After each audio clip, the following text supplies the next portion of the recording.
Hello বন্ধুরা, তোমরা সবাই কেমন আছো? আশা করি সবাই ভালোই আছো।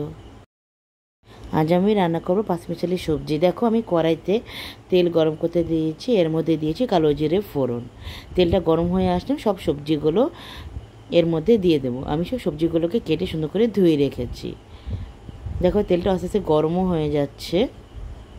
এরপর সব সবজিগুলো আমি এক এক করে দিয়ে দেবো।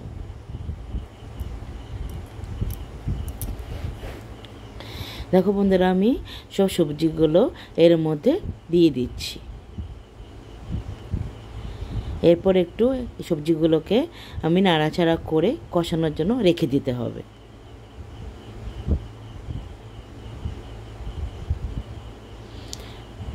যেহেতু আজ একাদশী, তাই আমি একাদশী দিনে সবজি রান্না করেই খাবো। নাড়াচাড়া করার পর আমি রেখে দিয়েছি যাতে একটু কষানো হবে। কষানো হয়ে যাওয়ার পর আস্তে আস্তে আমি এটার মধ্যে দিয়ে দেবো হলো অল্প একটু হলুদ, পরিমাণ মতো হলুদ দিয়ে এরপর এর মধ্যে দেবো 2 চামচ মতো চিনি।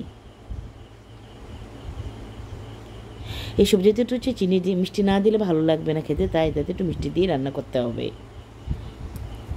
এরপর এর মধ্যে দিয়ে দেবো স্বাদ অনুসারে নুন।